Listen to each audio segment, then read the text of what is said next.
अस्सलाम वालेकुम जी, साराना का सलाम कबूल कीजिएगा।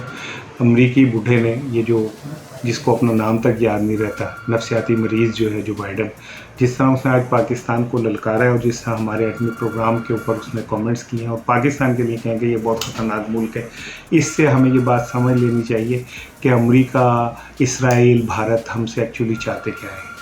इसलिए इमरान खान की बात आपको समझ आनी चाहिए कि इमरान खान जो कि मुसलसल कह रहा था कि हमें गैरत से ज़िंदगी गुजारनी है, वो क्यों कह रहा था।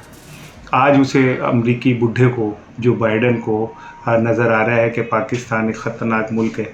जब पाकिस्तान के पाँव चाट रहा था ये रूसियों के ख़िलाफ़ जंग में, तब पाकिस्तान ख़तरनाक नहीं था।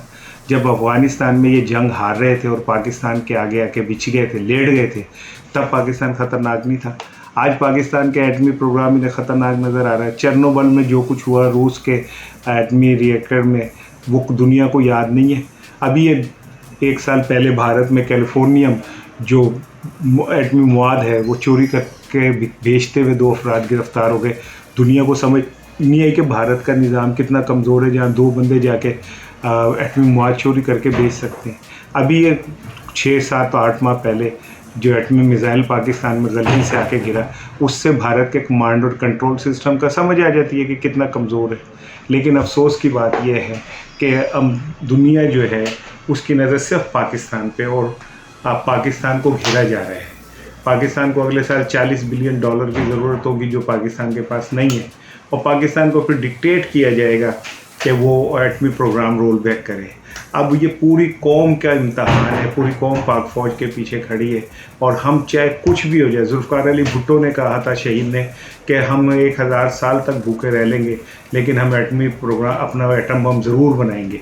आज उस एटम बम की हिफाजत के लिए पूरी कौम को इकट्ठा होना पड़ेगा, और इदारों को भी खुदारा ये समझना चाहिए कि ऐसी क़यादत जो जाके बाहर भीख मांगती हो, फ़ख्र से और ढिठाई से, बेशर्मी से कहती हो कि हाँ हम फ़कीर हैं, beggars can not be chooser, और अमरीका जैसा और बिलावल जैसा चूज़ा जिसकी तरबियत ही अमरीका में हो रही है, जो बाइडन को जिन्होंने सिविल अवार्ड दिया था अपने दौरे हुकूमत में, आज वही जो बाइडन पाकिस्तान को पढ़ रहा है। तो खुदारा इस बात को समझें कि हमें एक ऐसी लीडरशिप चाहिए जो गैरत से आंखों में आंखें डालकर बात कर सके। भी हम डिमार्च की सोच रहे हैं, डिमार्च करेंगे, ये करेंगे, वो करेंगे।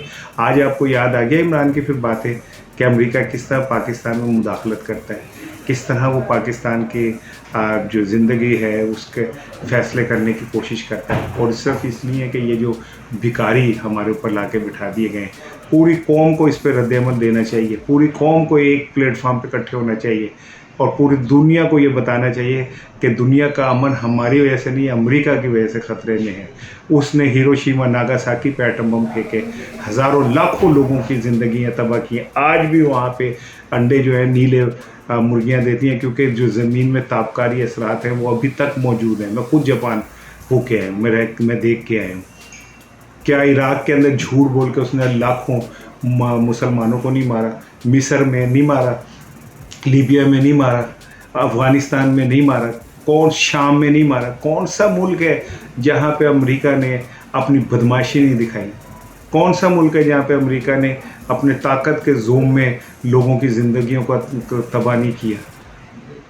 तो मैं ये समझता हूँ कि पूरी कौम को मुत्तहिद होकर अमेरिका के मुंह पे थप्पड़ मारना चाहिए, और पाकिस्तान को चाहिए कि उस अमेरिकी सफ़ीर को बुला के बाकायदा कहें कि शट अप, अपनी ज़बान बंद रखो, बकवास बंद करो अपनी। अस्सलाम वालेकुम।